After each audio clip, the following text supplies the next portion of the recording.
बहुत स्वागत है आपका प्राइम एट 4 में। अभी आप देख रहे थे केजरीवाल दिल्ली में कानून व्यवस्था के लिए केंद्र सरकार को कटघरे में खड़ा कर रहे हैं, लेकिन अभी प्राइम एट 4 में आज फोकस किन किन खबरों पर और है वो जरा देखिए।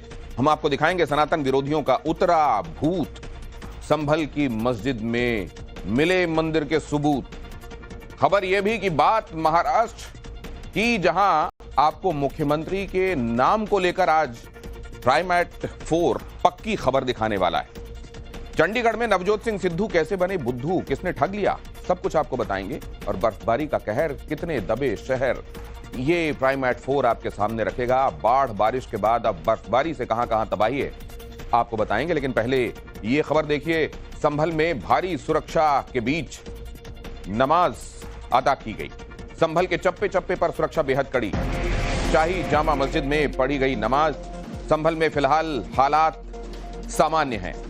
पहला जुमा है ये उस घटना के बाद जहां पर आपने देखा सर्वे करने गई टीम पर पत्थरबाजी हुई, पुलिस वालों के ऊपर पत्थरबाजी हुई, वो मामला तूल पकड़ गया और उसके बाद आप उस पर सियासत होते देख रहे हैं। जांचें भी चल रही हैं और इधर ये पहली नमाज थी जुमे की, लिहाजा प्रशासन भी सतर्क था और अभी तक शांति की खबरें। संभल जामा मस्जिद मामले में सुप्रीम कोर्ट में सुनवाई हुई। सुप्रीम कोर्ट ने याचिकाकर्ता को हाई कोर्ट जाने के लिए कहा। सुप्रीम कोर्ट का अहम निर्देश है, हाई कोर्ट के आदेश तक ट्रायल कोर्ट कोई कार्रवाई न करे। सुप्रीम कोर्ट ने ट्रायल कोर्ट से कहा कि 8 जनवरी तक केस में कोई एक्शन न लिया जाए क्योंकि शांति आवश्यक है। कोर्ट ने आदेश दिया कि मस्जिद की सर्वे रिपोर्ट नहीं खोली जाएगी।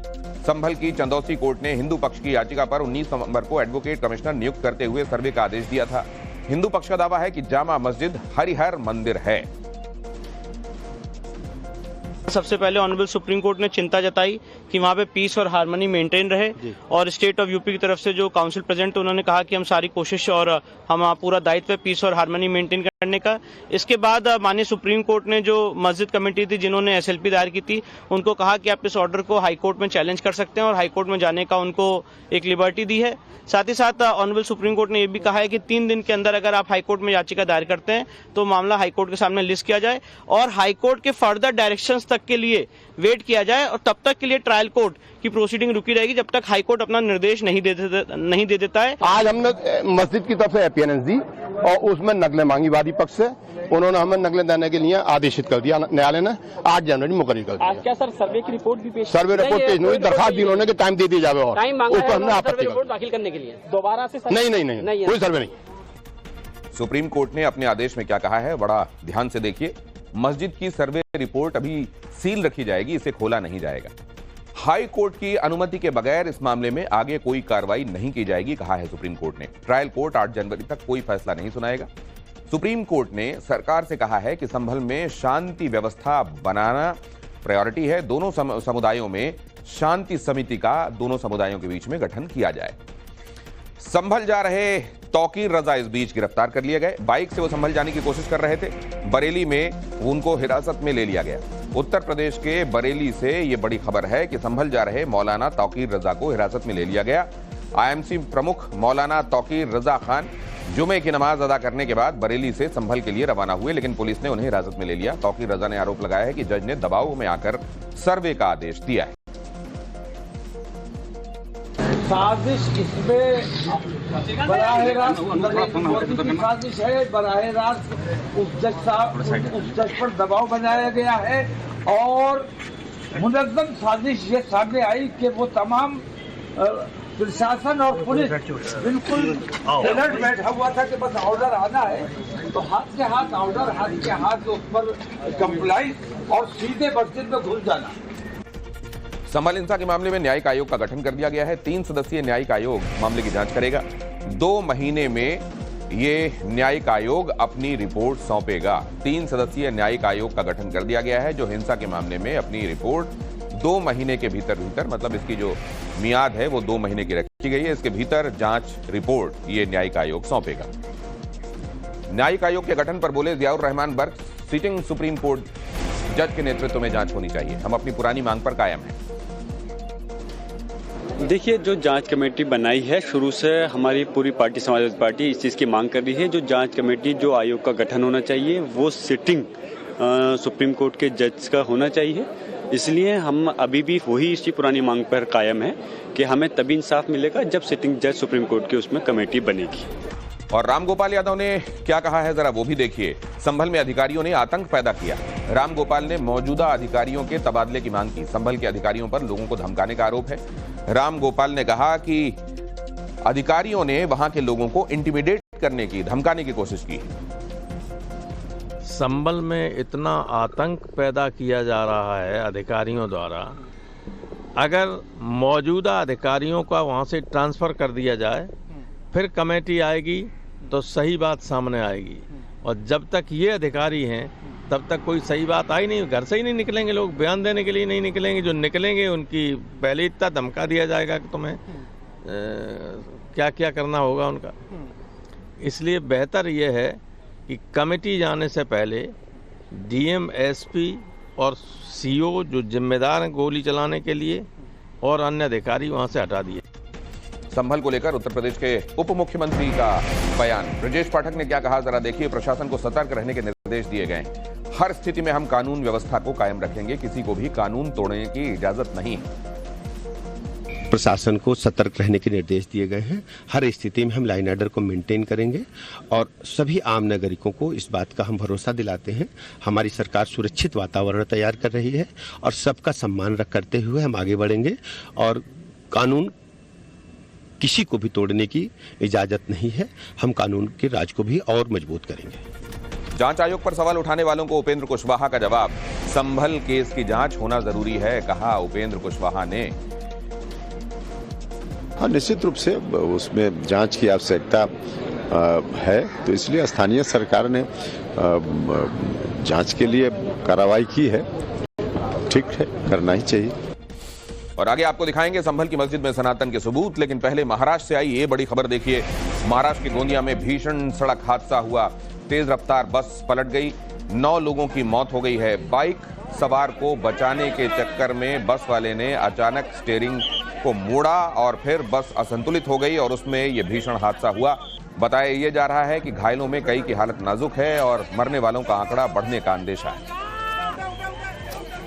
संभल पर भारतीय जनता पार्टी नेता शलभ मणि का बड़ा दावा देखिए। 2012 तक हरिहर मंदिर में पूजा होती थी। शलभ मणि ने कहा 2012 तक परिसर में शादी विवाह के संस्कार होते थे। सपा सरकार में पूजा पूरी तरह रुकवा दी गई। हरिहर मंदिर को पूरी तरह जामा मस्जिद में तब्दील कर दिया गया समाजवादी पार्टी सरकार के समय, कहा शलभ मणि त्रिपाठी ने।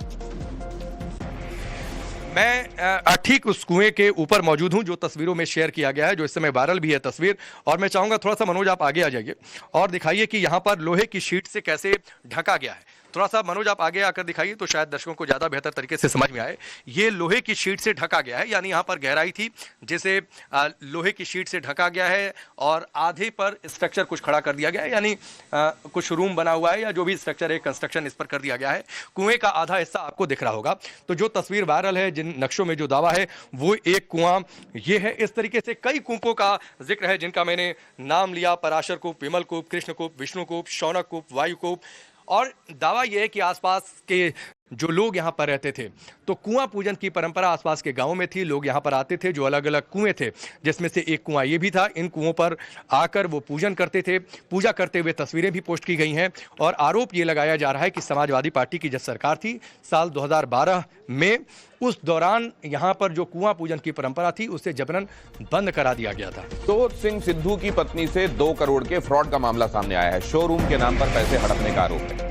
अमृतसर के पॉश एरिया में प्रॉपर्टी को लेकर यह विवाद हुआ है। जानकारी के मुताबिक नवजोत कौर ने अपने पूर्व पीए, एक एनआरआई और उनके सहयोगियों पर 2 करोड़ की धोखाधड़ी का आरोप लगाया है। उनका कहना है कि उनसे करोड़ों रुपए लिए जाने के बाद भी अमृतसर के रंजीत एवेन्यू में मौजूद दुकान का रजिस्ट्रेशन उनके नाम पर नहीं किया गया। हालांकि अब इस मामले की जांच इकोनॉमिक ऑफेंस विंग की तरफ से की जा रही है।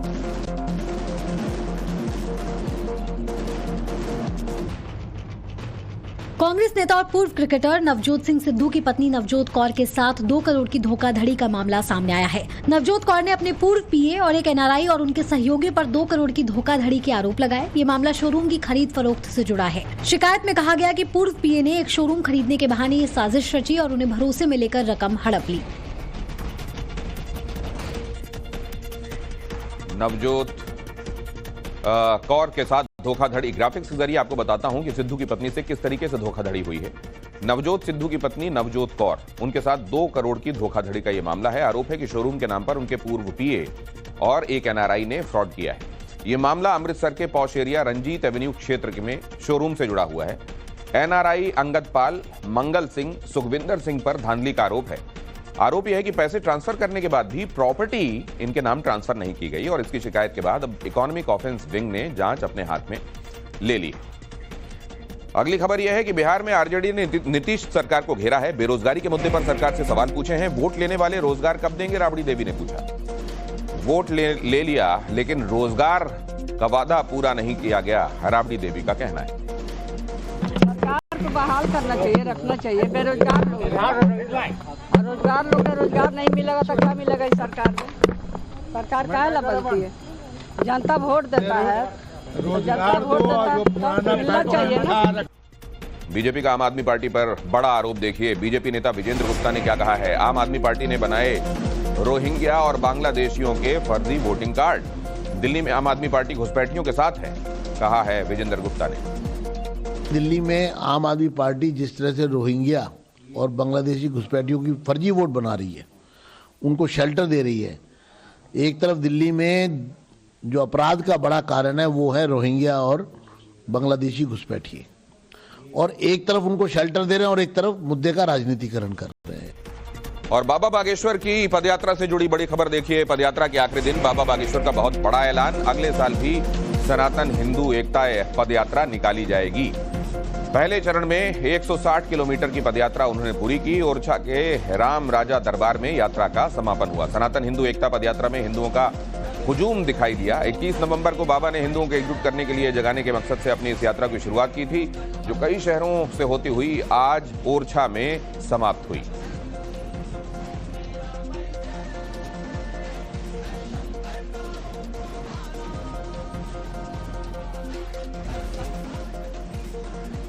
बाबा की ये पदयात्रा, इसको कई तरीकों से देखा गया, लेकिन बाबा ने जो कहा इसका मकसद, इसके बारे में बहुत जल्दी से देखिए। ये बातें खुद बाबा बागेश्वर ने कही हैं और उनका बयान भी आपको सुनाएंगे। लेकिन पहले हिंदू एकता पदयात्रा का मकसद। बाबा बागेश्वर का कहना है कि ये यात्रा हिंदुओं पर अत्याचारों को रोकने के लिए है, जो हिंदू सोए हुए हैं उन्हें जगाने के लिए है।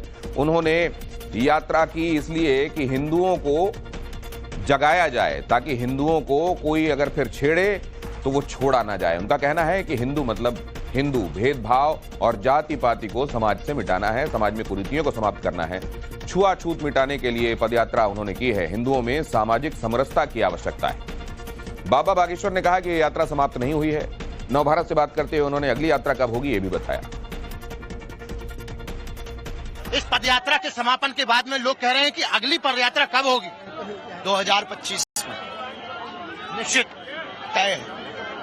तब तक छोटी छोटी यात्राएं चलती रहेंगी, छोटे छोटे उपाय चलते रहेंगे सामाजिक समरसता के लिए।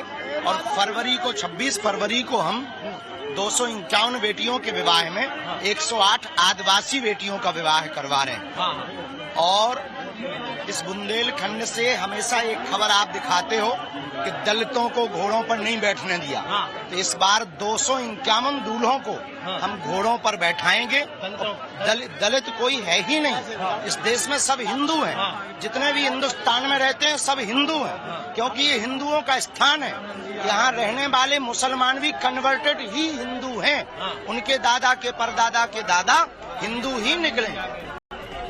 महायुति की बैठक रद्द हो गई है। सीएम एकनाथ शिंदे सतारा रवाना हो गए हैं। इससे पहले गुरुवार रात एकनाथ शिंदे, देवेंद्र फडणवीस और अजीत पवार ने करीब 2.5 घंटे तक गृहमंत्री अमित शाह और भाजपा अध्यक्ष जेपी नड्डा के साथ बैठक की। एकनाथ शिंदे ने आधे घंटे तक शाह से अकेले मुलाकात की। महाराष्ट्र में चुनाव परिणाम को सामने आए करीब 1 हफ्ते का वक्त बीत चुका है।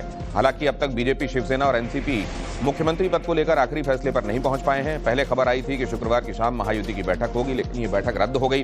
अब खबर है कि पहले बीजेपी विधायक दल की बैठक होगी। खबर यह भी है कि महायुति की बैठक अब 1 दिसंबर को की जाएगी। महाराष्ट्र की राजनीति से एक और बड़ी खबर देखिए। महाराष्ट्र में मुख्यमंत्री के नाम पर सहमति बनने की बात भी सोर्सेस बता रहे हैं। देवेंद्र फडणवीस के नाम पर सहमति आखिर बन गई है, यह कहा जा रहा है सोर्सेस के हवाले से। अजीत पवार और एकनाथ शिंदे उप मुख्यमंत्री बन सकते हैं, सोर्सेस ऐसा बता रहे हैं। खबर है कि 2 दिन में दिल्ली से केंद्रीय ऑब्जर्वर्स पहुंचेंगे, जिसमें बीजेपी के विधायक दल की बैठक में नेता का चुनाव भी किया जा सकता है।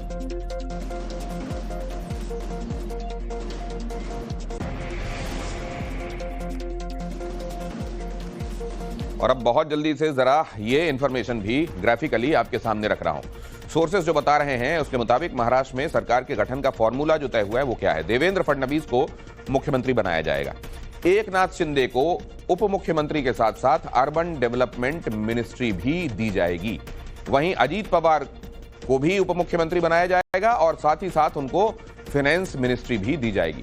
सूत्र बता रहे हैं कि एकनाथ शिंदे होम डिपार्टमेंट भी चाहते हैं, हालांकि बीजेपी उन्हें डिप्टी सीएम और अर्बन डेवलपमेंट मंत्रालय देने के लिए सहमत है और गृह मंत्रालय अपने पास भारतीय जनता पार्टी रखना चाहती है।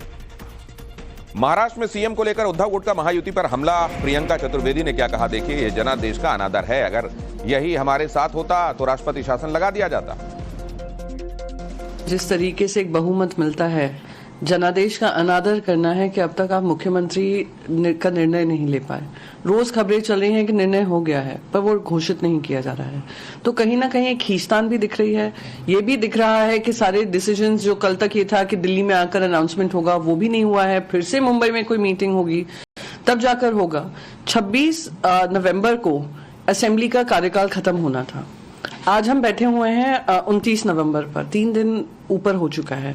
मैं मानती हूं कि अगर हमारे साथ ये हो रहा होता, अगर महाविकास अघाड़ी को समय लग रहा होता तो गवर्नर ने स्टेप इन करके प्रेसिडेंट रूल लगा दिया होता।